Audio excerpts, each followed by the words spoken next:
You might ask, why would we change a radical to a rational exponent in the first place? This is a perfect example of why this could be helpful, because right now we cannot multiply these two radicals and put them together as one radical because they don't have the same index. If they had the same index, you could put them together, multiply them, and put an x squared underneath. But we can't do that here because the indexes are different. So our only choice to possibly simplify this would be to make them into rational exponents. So remember, the exponent is on top and the index is on bottom. Next one, the exponent is on top, the index is on bottom. And using the rule of exponents, we learned a rule that said that if you have the same base and multiplication going on between them, then you are allowed to add the exponents. So we can add 1/3 plus 1/6 and get a new exponent on that one base. You can use your calculator to add the fractions, or you can get a common denominator, which means we'd have to multiply top and bottom by 2 to get both of them to be 6. And if we add across the top and bring the common denominator across the bottom, we get 3/6, which is equal to 1/2. So this expression could be written as x to the 1/2. Well, if it's x to the 1/2 and they wanted it back as a radical again, we could rewrite that as x to the 1/2 by putting the denominator as the index and the 1 as the exponent on the x. But then we can simplify that even further by dropping the understood 2 and the understood 1 and just call this square root of x. Now that's a lot simpler than the original problem, and yet it looked like at face value that we weren't going to be able to multiply them, and it turns out that we were able to make it a much simpler answer. So sometimes changing from a radical to a rational exponent, which is a fractional exponent, is helpful because it can get us to a more simpler answer.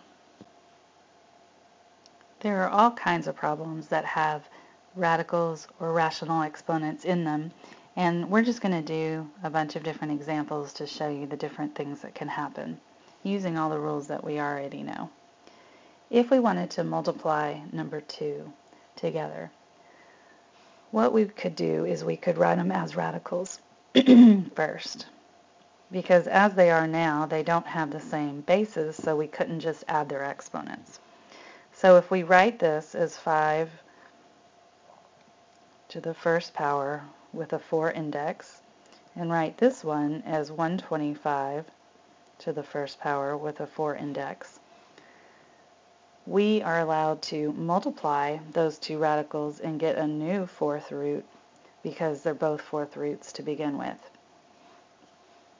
If we multiply 5 times 125, we get 625.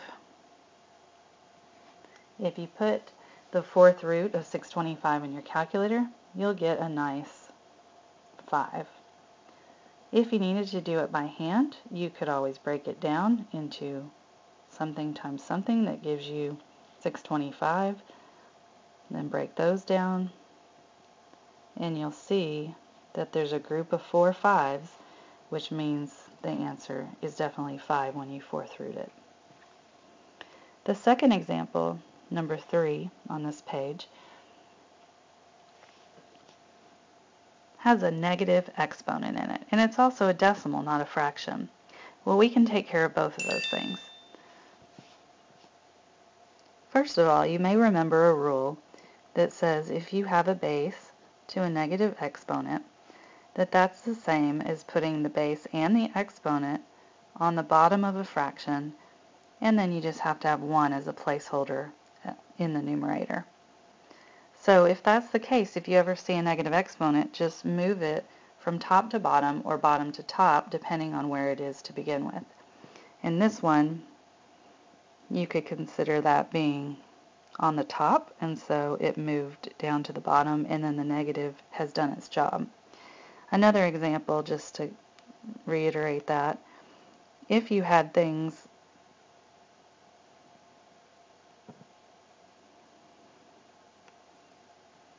where some had positive exponents and some had negative exponents. Sometimes that makes it a little more clear of what's happening. You could draw a line and say, okay, this guy, the negative is telling him to move down. Instead of being on the top, he needs to go to the bottom. And then the negative has done its job, and so it stays on the bottom, and the negative is gone.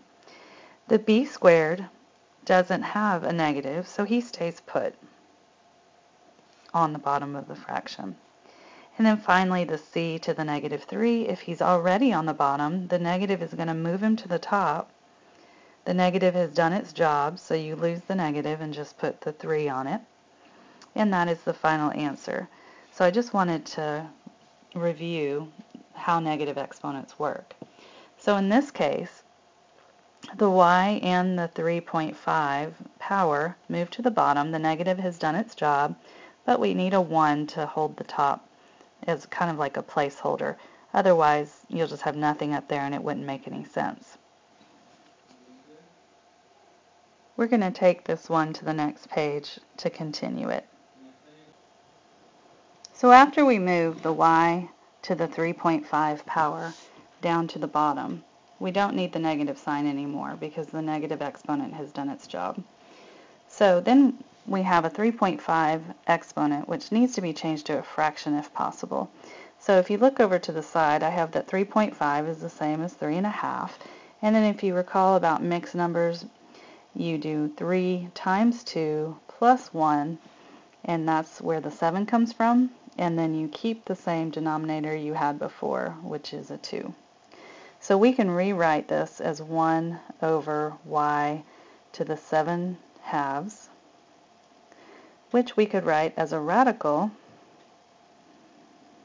with the y, the 7 is the exponent, the 2 is the index. Remember, the denominator is the index. And then we would be done, except I see that we have 7 y's under here, and so we can probably pull some y's out. Remember, if you write 7 y's that are all multiplied by each other, which would give you y to the 7th, if you expand it like this, then you can see how many groups of 2 we have. And we have, for each group of 2, 1 y can come out, and then the y that doesn't have a group of 2 has to stay in. So we end up with rewriting that as y to the 3rd times the square root of y. This new radical can now go on the bottom.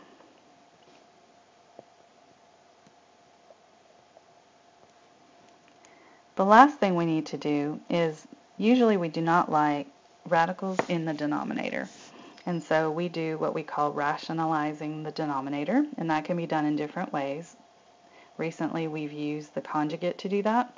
In this case, we only need to multiply by as much as necessary to get the radical to become something that we can break apart and end up with just a rational denominator. So what we're going to do is we're going to just multiply this square root of y times another square root of y, because what that would give us is the square root of y squared. Now we would still have the y to the 3rd, or y cubed, in front, but we can't just randomly decide to multiply by square root of y only on the bottom. We have to do it on the top as well, because that would be like multiplying by 1, because anything over itself is just a 1.